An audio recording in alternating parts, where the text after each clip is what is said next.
კოალიცია ქართული ოცნების კახეთის რეგიონის მაჟორიტარი დეპუტატობის კანდიდატებმა და მათმა მხარდამჭერებმა ლაგოდეხის მუნიციპალიტეტში ავტომობილების კოლონებით და დროშებით მსვლელობის აქცია მოაწყვეს. ისინი ლაგოდეხის მოსახლეობას შეძახილებით მხარდაჭერისკენ მოუწოდებდნენ. მსვლელობის შემდეგ ლაგოდეხის სტადიონთან გაიმართა კონცერტი სხვადასხვა შემოქმედებითი ანსამბლების მონაწილეობით. კონცერტის მიმდინარეობისას დეპუტატობის კანდიდატებმა მოსახლეობას სიტყვით მიმართეს და 1 ოქტომბრის არჩევნებზე მონაწილეობისკენ მოუწოდეს.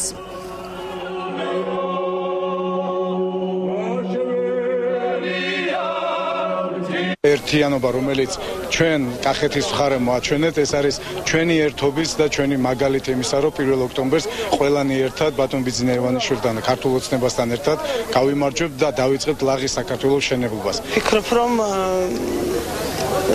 ჩვენ იმაზე გაცილებით უფრო დიდი წარმატება გვექნება, ვიდრე ამ კამპანიის დასაწყისში გეგმავდით. კახეთის მაჟორიტარების ერთგვარი რაღაცა შეკრებასავით გამოგვივიდა და სასიამოვნოა, როდესაც ერთმანეთს ვესაუბრებით, ყველას პრაქტიკულად ერთნაირი მსგავსი გამოსვლება დაგვიგროვდა, ოპტიმიზმი გაგვაჩნია, ერთი და იგივე იმედი თუ არც და ეს რა თქმა უნდა ძალიან კარგი. ხალხსაც ამოუვიდა ყელშამდელი გაჭირვება.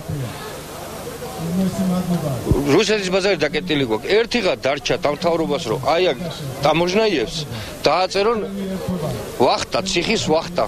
უფრო კარგად მოუხდებოდა ჩვენ ქვეყანას.